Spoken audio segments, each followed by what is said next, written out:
샬롬. 오늘은 이사야 37장 1절에서 20절까지 말씀으로 편지를 펴놓는 자리라는 제목으로 묵상의 세일을 나누겠습니다. 온전한 신앙이란 위기를 내 손으로 틀어막는 일이 아니라 그 위기를 하나님 앞에 활짝 펼쳐놓는 한 번의 용기 있는 몸짓입니다. 여름의 끝자락입니다. 한낮의 볕은 아직 따갑지만 아침 저녁으로 스미는 바람의 결이 어느새 달라졌습니다. 매미 소리가 잦아든 자리에 풀벌레 소리가 들어서고 마당 한켠의 감나무는 벌써 열매의 무게로 가지를 낮추기 시작했습니다. 계절은 이렇게 소리 없이 자기 할 일을 합니다. 그러나 사람의 마음에는 계절처럼 순하게 지나가지 않는 것들이 있습니다. 도무지 물러가지 않는 걱정, 밤마다 되돌아와 문을 두드리는 두려움 같은 것들 말입니다. 이 늦어름의 문턱에서 저마다의 무게를 지고 살아가는 모든 분의 심령 위에 주님의 다사로운 평화가 깃들기를 소망합니다. 오늘 본문에는 손에 편지 한 통을 쥔 사람이 등장합니다. 유다 왕 히스기야입니다. 그 편지는 아수르 왕 사네립이 보낸 것으로 온통 협박과 조롱으로 가득한 글이었습니다. 너는 네가 신뢰하는 하나님이 예루살렘이 아수르 왕의 손에 넘어가지 아니하리라 하는 말에 속지 말라. 4:37-7. 세상에서 가장 강한 제국의 왕이 이제는 히스기야가 의지하는 하나님까지 직접 겨누며 비웃는 편지였습니다. 여러분이라면 이런 편지를 받았을 때 어떻게 하시겠습니까?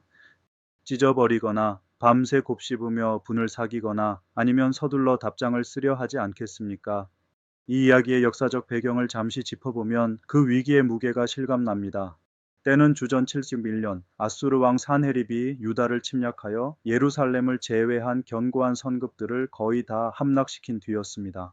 성경학자들은 이때 예루살렘이 새 장에 갇힌 새처럼 완전히 포위된 상태였다고 설명합니다. 인간적으로 계산하면 답이 나오지 않는 상황이었습니다.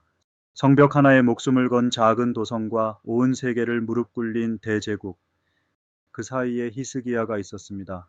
그런데 히스기야가 한 일은 뜻밖이었습니다. 처음 랍사기의 위협을 전해 들었을 때 그는 옷을 찢고 굵은 벗을 입은 채 여호와의 전으로 올라갔습니다. 4:37일. 그리고 선지자 이사야에게 사람을 보내어 이렇게 말합니다. 오늘은 환난과 책벌과 능욕의 날이라 아이를 낳으려 하나 해산할 힘이 없음 같도다. 4:37-3. 얼마나 정직한 고백인지요. 아이를 낳으려는데 밀어낼 힘이 없다는 것은 할 수 있는 일을 다 했으나 이제 아무것도 남지 않았다는 뜻입니다.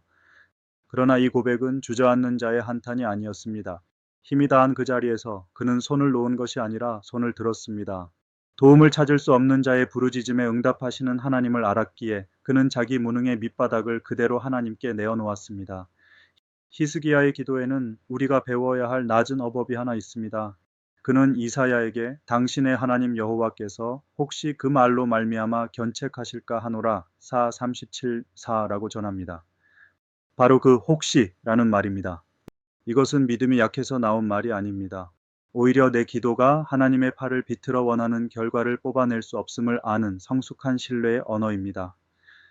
유대인 사상가 아브라함 요수아 헤셸은 그의 책 사람을 찾는 하나님에서 기도는 하나님의 뜻을 우리 뜻에 굴복시키는 일이 아니라 우리 자신을 하나님의 임재 앞에 노출시키는 일이라고 말했습니다. 기도의 목적은 하나님을 움직이는 것이 아니라 우리가 움직여지는 것이라는 뜻입니다. 히스기야의 혹시가 바로 그러합니다. 그는 응답을 손에 쥐려 하지 않고 응답을 정하시는 분의 주권 앞에 자신을 활짝 열어놓습니다. 그리고 우리도 그렇게 기도할 때에야 비로소 기도가 나를 중심에 둔 독백이 아니라 하나님을 향한 참된 대화가 됩니다. 이사야는 두려워 말라는 하나님의 응답을 전했지만 사네립은 물러가지 않았습니다. 오히려 두 번째 편지를 보내어 이번에는 여호와를 직접 겨냥합니다. 고산과 하란과 레셉, 하맛 왕과 아르밧 왕의 신들이 아무도 제 백성을 건지지 못했다며 네 하나님도 저들과 다르지 않다고 비웃습니다. 4:37-1-23. 그가 늘어놓은 이름들은 허풍이 아니라 실제로 아수르의 말발굽 아래 세우러진 성읍들의 목록이었습니다. 그만큼 그의 위협은 무거웠습니다. 사네립에게 신이란 결국 힘의 서열이었습니다. 강한 제국이 약한 민족의 신을 언제나 이겨왔다는 것이지요. 그러나 그의 계산에는 치명적인 빈칸이 있었습니다. 그가 여태 이긴 것은 신이 아니라 우상들, 곧 사람의 손으로 만든 나무와 돌이었다는 사실입니다. 살아계신 하나님을 그는 아직 만난 적이 없었습니다.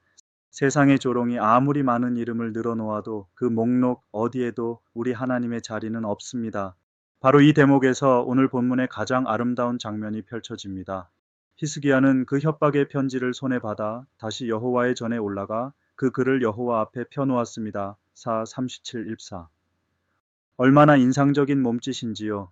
그는 편지를 요약하지도 각색하지도 않았습니다. 두려움을 미화하거나 과장하지도 않았습니다. 그저 협박의 문서를 있는 그대로 하나님의 시선 아래 펼쳐 놓았을 뿐입니다. 하나님, 이것이 제가 받은 편지입니다. 직접 읽어보시고 직접 응답해 주십시오. 우리를 짓누르는 문제 앞에서 우리가 배워야 할 첫 번째 기도의 자세가 바로 이것입니다.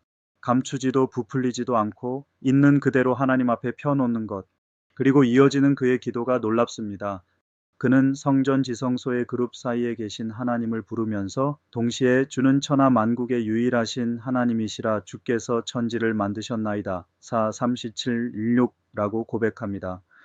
좁은 법궤 위에 현존하시는 그 하나님이 온 우주를 지으신 창조주라는 것입니다. 더 놀라운 것은 그가 무엇을 먼저 구했는가입니다. 그는 처음부터 우리를 살려주소서라고 매달리지 않았습니다.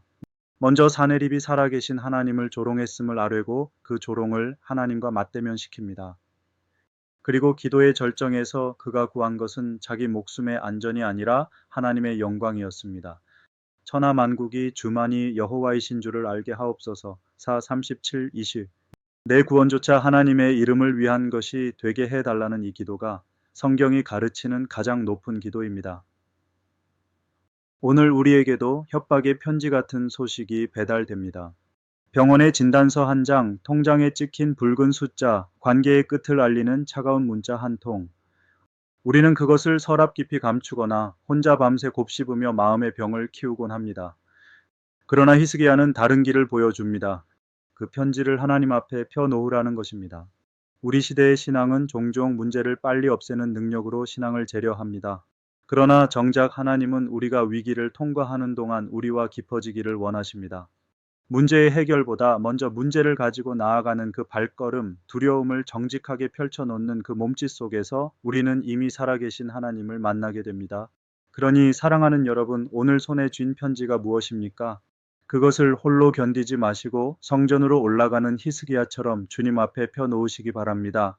우리의 작은 구원 하나하나가 오직 주님만이 하나님이신 줄을 세상에 알리는 이야기가 되기를, 그리고 이 늦어름의 바람처럼 순하고 서늘한 평화가 여러분의 지친 심령마다 스며들기를, 여러분 모두가 오늘도 자기 편지를 하나님 앞에 펴놓는 평화의 순례자가 되시기를 간절히 축원합니다.